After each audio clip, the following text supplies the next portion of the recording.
Hello, my friend. In today's episode, I'm speaking with Pete Dupuis, and we're answering one of your questions submitted on Instagram today, which is, should I have multiple revenue streams in my gym? And if so, what revenue streams do we recommend? And so if you want to hear our answer, keep listening to the podcast, my friend. I think we might surprise you.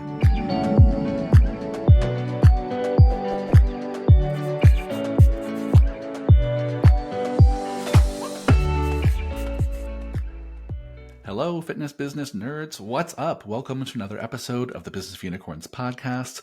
Today I'm back here with Pete. What's up, my friend? Hey, excited for a quick hitter. We're doing a quick podcast today just to answer some questions we got on Instagram. But before we dive in and do that, I just want to give a quick shout out to and a reminder to all of you that we're in the middle of our Unicorn Society enrollment. Right now, we only open up twice per year. You've heard a ton. If you listen to this podcast, you've heard us talk about Unicorn Society a ton. It's our coaching group for gym owners. And like I said, we only open enrollment twice per year. There's not that many slots. And enrollment this period ends Sunday, July 2nd. So if you've ever been interested in working with me, with Pete, with Fisher, with Ben, with Wheels, any of our coaching group, this is the moment to apply. So click the link down in the show notes and read the page about what Unicorn Society is and apply, which just means you're committing to a conversation with us. That's it. So we hope to work with you soon. Anything you would add about Unicorn Society, Pete? The one thing we don't sell hard enough is our office hours. Standing, wide open availability and accessibility for all of us coaches, like guaranteed window into our calendar once a week, locked in as you feel free to use it. I think that part's a little undersold. Yeah, I think you're right. It's pretty magical. Not only do you get 90 minutes of one-on-one time with our whole coaching team every month, but we also, every coach has an hour every week you can pop into without any reservations or anything to ask questions and get support. So yeah, well said, my friend. Well, let's dive into today's topic. Today's topic came from Instagram. We put out a call on Instagram, and a few people were asking this question, which is, aside from training at your gym, what are other revenue streams that we've seen be successful? And specifically, people were kind of asking about any outside of the box ideas about how to make more money in your gym. And so I don't know, I'll kick this one off if you want, Pete, which is, the first thing I would say is, don't try anything else. Don't worry about other revenue streams until your primary revenue stream is really healthy. Right. I think so often people think of other revenue streams as being like this holy grail of like, I'm going to have all these revenue streams. I'm going to have making money in my sleep. I'm going to have an online thing. I'm going to have nutrition coaching. I'm going to sell supplements. I don't want to say slow your roll. Like, until your primary revenue stream, which should probably come from either personal training, small group, large group training, boot camps, until those revenue streams are healthy and doing well consistently, don't spend a minute working on one that's not the primary thing that makes you money. Would you agree with at least that first statement, Pete? Yeah, I'd go so far as to say, don't hunt for unique alternative revenue streams unless it's to scratch an itch more than to make ends meet. Mm-hmm. I just think there's always more ways to extract business that falls within your sweet spot, like targeting your actual client avatar. Whereas I get it when somebody says, I have this kind of creative idea that will loosely complement what we do, and I just feel like being creative. That's the only scenario where I see this a good way to apply resources, because if we're doing it to serve the bottom line at a time of urgency, I think it's a poor allocation of resources personally. Yeah. Well said. Well, we'll start with that initial answer to everyone's question, which is, don't have multiple streams of revenue until your primary ones are in a good fucking spot. After that, I'll list a few kind of secondary or tertiary streams of income that I've seen be most successful. So one is that I've probably put at the top of this list is that if you're someone who has space for a secondary kind of professional to be in your space, a massage therapist, a chiropractor, a physical therapist, something that a complementary service that often is helping people with recovery or helping people with injuries, that I've seen that be really helpful. And the primary reason is that you're either doing a rev share with that person or they're helping you pay your rent. So immediately it's not competition for you. I mean, if we can make the case that all money spending is competition to other money spending, but in this case, it's not another fitness service. It's complementary wellness service. And if you have the space to rent out and have someone else be running in that space, I've seen that. That's probably at the top of my pyramid. That's at the top of my list of ways I think you can have extra revenue stream that is actually consistent and helps attract more clients and helps you keep your clients longer. Like, it's such a win-win-win that, like, that one's the top of my list. What stands out to you, Pete?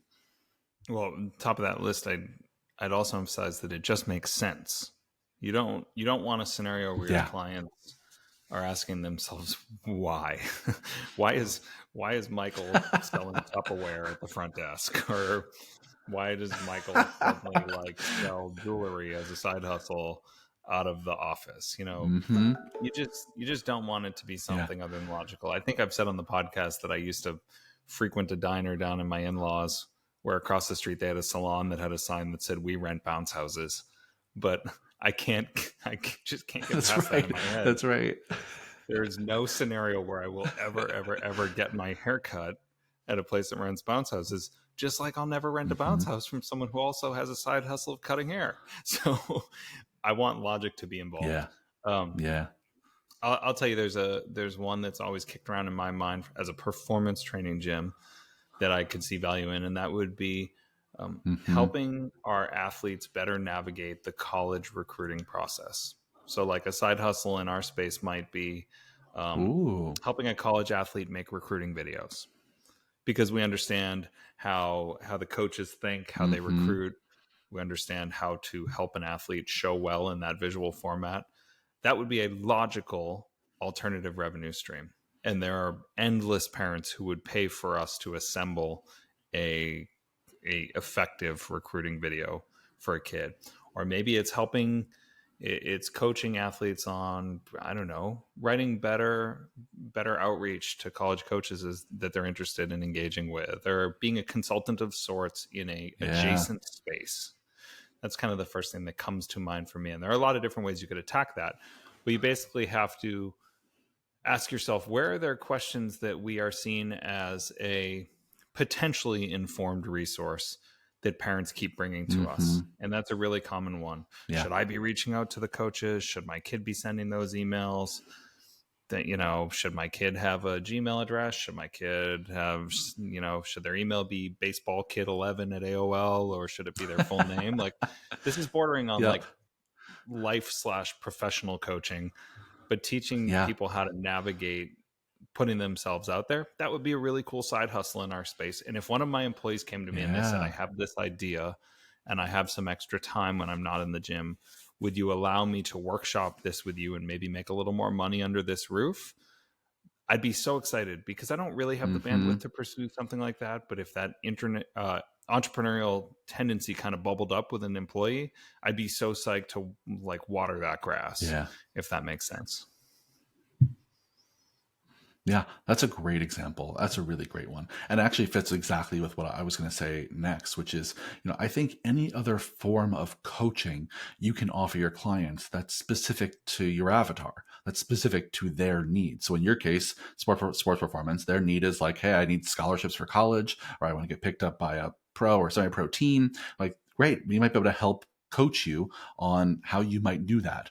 And same thing with most gyms. The add-on coaching service I see the most often is something like nutrition coaching. Or in MFF, we've done something basically that's called accountability coaching, which is basically just us helping our existing clients and some people who are not clients stay accountable to the nutrition and wellness goals. And I think, I can think of lots of other avatars where there's additional coaching that's valuable. I know some people who specialize in working with women. I know some people who specialize in working with populations over 65. And there might be a kind of coaching that those populations need that you can offer as someone who is an expert or an informed person in those areas. And I think that, whenever you can build something like that, that's kind of an add-on, an upsell service, but you can also sell to people who maybe aren't your clients already, I think that's always a win. It's not so far outside your scope. It's just heightening and elevating what you offer to your clients to ideally deepen your relationship and keep them longer and help them get better results. So like that's the second tier for me, is some kind of coaching add-on service that is specific to the challenges and needs of your client avatar. Is that making sense? Absolutely. And I'll present Yeah. another coaching kind of challenge or idea, maybe a shift in how you think about this. So the people who come and say, Mm, "Hey, how can I create some alternative revenue streams?" They're probably already extracting value from some unique alternative revenue streams. I mean, we're not the first people you come to with that question. yeah. But let's say you Hmm. are a gym that has a particularly productive, say, relationship with a physical therapy clinic. Like, for example, at CSP Mass, we have Move Strong Physical Therapy in our space. And we have just purely through trial and error navigated a relationship with them that involves a rental figure, a presence inside our space, what part of the space it occupies from a footprint standpoint, what insurance they need to carry, all these things we've learned. And what if I were just to go to market and say, "Hey, I'm Pete. I own a gym that has physical therapy clinics in both our Massachusetts and our Florida facility. And if there are other gym owners out there, I offer a consulting service where I teach you how to integrate this into your Hmm. space." I'm just as qualified as anyone Yeah. else to talk about that experience. And that's a different kind of coaching. Yep. It's saying, "Hey, I already do this thing well. Why don't I coach someone else on how to do it?" And there's opportunity there because there are Hmm. countless gym owners. There's probably someone listening right now who's saying, "You know what? When Michael says Pete's email address at the end of this, I'm going to write it down. I'm going to send him an email and I'm going to see if he can coach me through building a relationship with a Hmm. PT because I've got this corner of my gym that I desperately need to rent Yeah. out and I've got clients who are always hurt." That's the way I think about identifying alternative revenue streams. It's not creating a new stream, it's looking upstream on the one you already have, you know? Yeah. Yeah. That's a beautiful way to put it. Yeah. Bravo. Print that on a t-shirt, right? It's like, The long it's t-shirt. looking upstream and saying, what else do people need? How else can I add value? Right. I mean, that's exactly the kind of energy we're looking for when you're thinking about alternate revenue streams. Maybe in the interest of painting a full picture here, I'm kind of feeling tempted to share some shit that I see people do a lot that doesn't work. Right. Mhm. Here's a very short list. I see people thinking they're going to make money selling merch. You're never going I to was make going to say money supplements. selling merch. Yeah, yeah, yeah. Supplements was the next on my list, right? Yeah. Or supplements. For starters, like merch, t-shirts, sweatshirts, sweatpants, water bottles. Sure, have them in your gym, but they really function as an amenity. They're really for people who forgot their shorts or don't have a t-shirt or want to rep you in public. And you have as a gym, and MFF is a pretty big gym. We had 1,000 members, active members every month before COVID, and we still couldn't order merch in enough volume to have a decent margin on it. You just don't make that much money. And then designing that stuff, ordering that stuff, storing that stuff, stocking that stuff takes so much energy. It's not fucking worth it. We still have some merch, but we do it kind of seasonally and it's super small quantities. We don't expect to make any money on it. Same thing with supplements. Like we sell supplements. We have a page on our website where we can direct people to it, and we get a commission off of selling them, but it's dollars. I mean, there's some dollars some months that are like nice to have, but it's never been a major percentage of our revenue. There was another one I was going to say that people do all the time. Oh, here's another one. I'm kind of on the fence about this one, but I think a lot of people offer some version of program design services. And I think that can work for some folks. And for most people, I see them spinning their wheels and it doesn't work. And the main reason why is I think offering program design services is great as an upsell for current clients. It's great for clients who are leaving you and maybe moving far away, or clients who are maybe freezing their membership for a little while. So it's great to have in your back pocket to serve the people who are already in your orbit. But as a separate revenue stream, it requires you to become a separate business.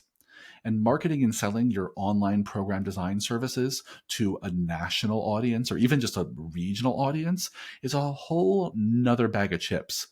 It's a whole nother infrastructure you need to build to be able to sell your stuff globally online than it is to get people to come who live within a 10-mile driving radius, right? And so I say all that to say, if you're really going to double down and try and make a lot of money off of selling your online programming, just be ready for that to be a big lift. I think most of you probably just shouldn't bother. But if your heart is set on it, recognize that is a whole different kind of business if you want to market beyond your existing clients. Do you disagree with that, Pete? No, I definitely agree. And I think this was a problem that I saw repeatedly with people as we officially came out of COVID.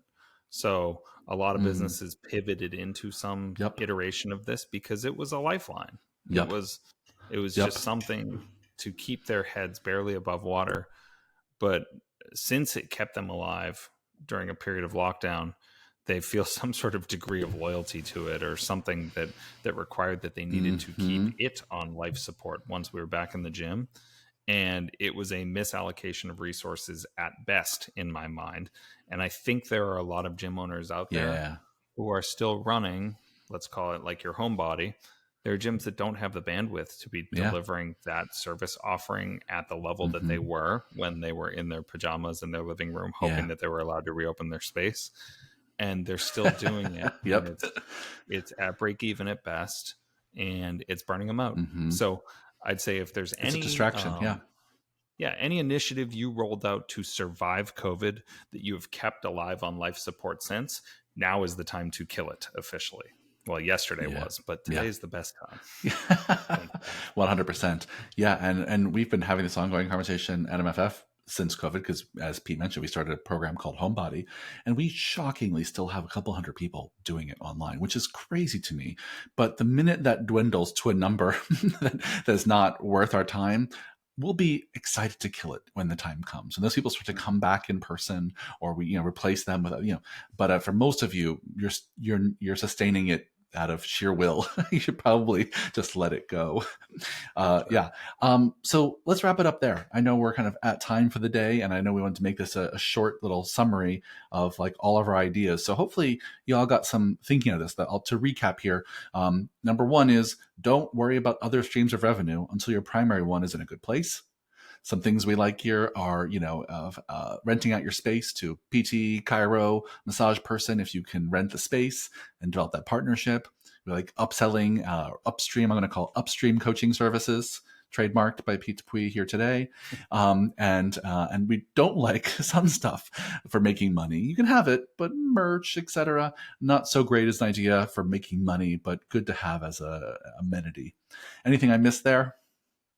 No, I think that's really it. Just apologies for us showing up and raining on your parade. If you're hoping that we were going to dump a waterfall of alternative revenue stream ideas on you, but the reality is the gyms that are absolutely killing it are killing it because they're just so good at their core competencies that they can't help but win.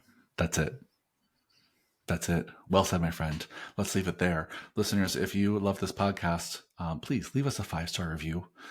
If you love us, leave us a 5-star review. We'll make it personal. If you love us, please do it for us, or just leave us a review if you haven't yet. It helps more people find us.